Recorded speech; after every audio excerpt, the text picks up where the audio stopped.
Hi guys, welcome back to Goodbye Grains. Today we are making breakfast. Now this is one of my favorite breakfast foods. Eggs probably comes as no surprise to anybody that eats paleo. Eggs are probably one of the most common things that people eat for breakfast if they follow some type of a paleo primal type of diet. There certainly are tons of other options out there. Eggs just happens to be one of my favorite. So this makes one serving approximately for breakfast. So one thing to start out with, these are some of my leftover roasted vegetables. This is just carrots, sweet potato, onion, and red bell pepper, red onion and red bell pepper. Now I'm gonna be making a video either next week or the week after, kind of talking a little bit about how I plan our paleo meals, and the roasted vegetables I'll kind of talk about. These are leftover roasted root vegetables that we're going to cook. Obviously you have a couple of eggs. I'm just making a 2-egg one today.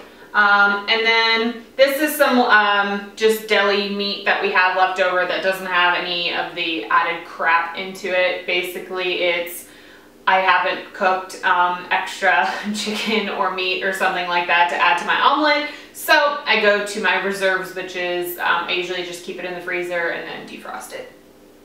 These are some garlic chives. Now I am growing a bunch of different herbs, this summer.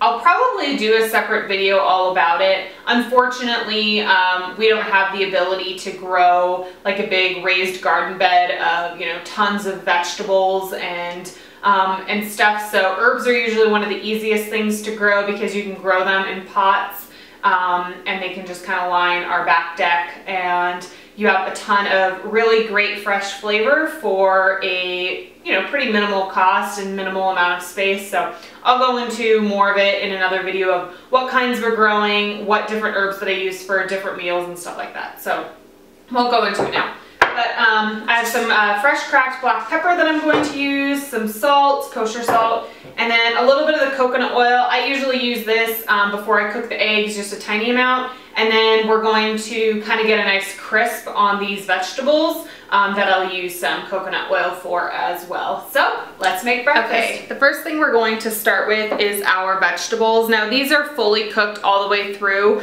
We just want to put a nice little bit of a crisp on them and also heat them up because they've been in the refrigerator. So I have just under a teaspoon of coconut oil. I really just put a tiny little dollop. So we can start our burner. Let me lower this a little bit. You want to cook this over like roughly medium heat or so. You can certainly turn the heat up a little bit, but medium heat is perfectly fine. So we're going to wait for the coconut oil to melt, and then we are going to add our vegetables. Okay, now that our coconut oil has melted, we're going to carefully add our vegetables. Now you want to be super careful because you don't want the oil to splash up at you.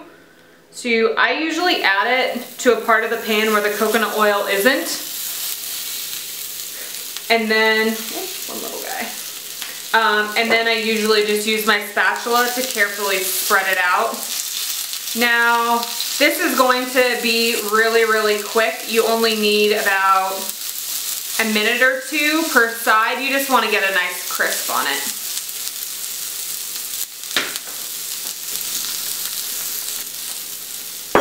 So it's been about a minute, and you kind of just move your vegetables around a little. You definitely don't want these to burn, and because there are some of the natural sugars, especially from the sweet potato and then a little bit also from the carrot, they will caramelize pretty quickly. So definitely keep an eye on them, don't walk away. You can always also just slightly turn down your heat if you want. So while those are finishing cooking, I'm going to crack both of my eggs into the bowl that I had the vegetables in.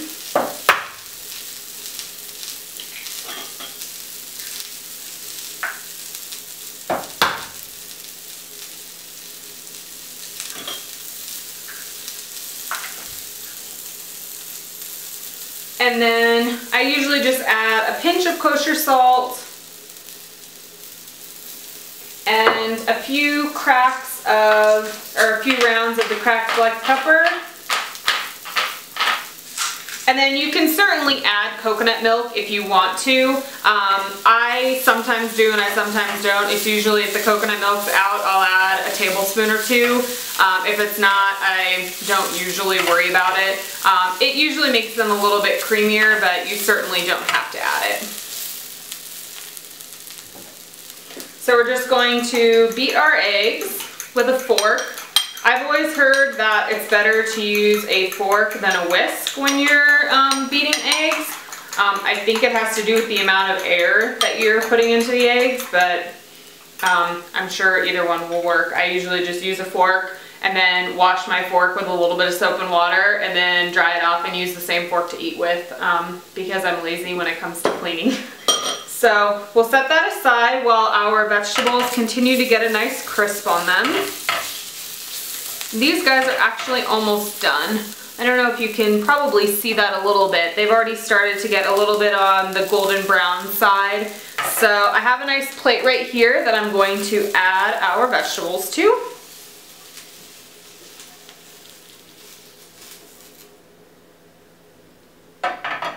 And then we are going to add some more coconut oil. Now first I want to actually turn down my heat a little bit so it's almost on like medium low.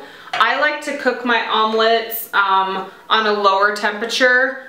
This way it doesn't burn on the bottom, but you're still going to get it to cook all the way. So add another little dollop, come on, of coconut oil. And now this is going to melt incredibly fast since obviously your pan is already very, very hot. So you can kind of just swirl that around. And it's already melted. So we will add our eggs.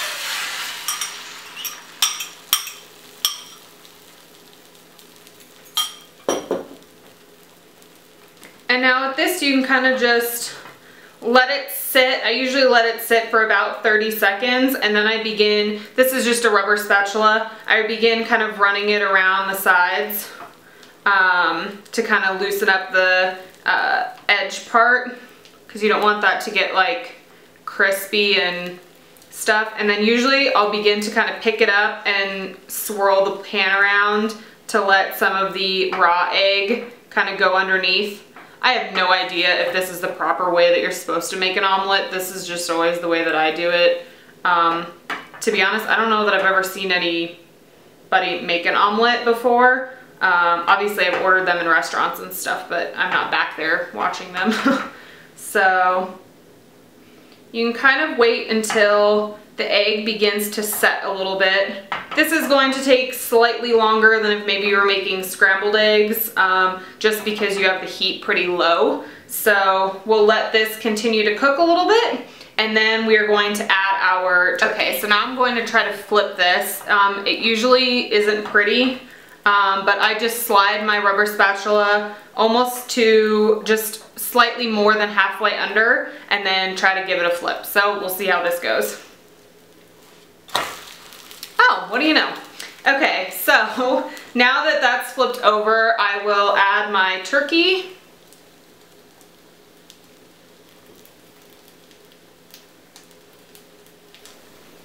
And then usually I'll just give this a nice fold. And then we can grab our plate that we have our vegetables on and kind of, see if I can do this one-handed, and just add our omelet straight onto the side. Now let me try to move this back out of the way. Now I will just take some of our chives, these garlic chives. I already washed them before this. And what I usually do, I don't like giant long pieces in my food. So I have these herb scissors, or I don't know, I think you can just use regular kitchen shears. And I usually just cut small little pieces so that it goes right over the eggs.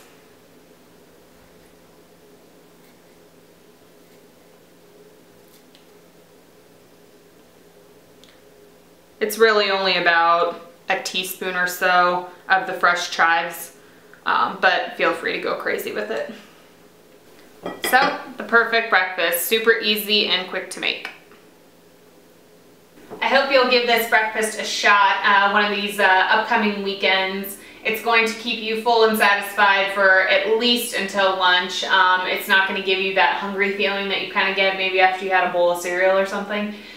So it goes great with a nice cup of coffee and a little bit of coconut milk. That's my favorite way to have this. And then I also, if I have ripe avocados, I will usually cut up an avocado and add this on top. Unfortunately, we've been out of town the past few days, so the avocados I just bought are still green. So we need to wait for those to ripen up. So I will see you guys next week and have a great weekend. Bye.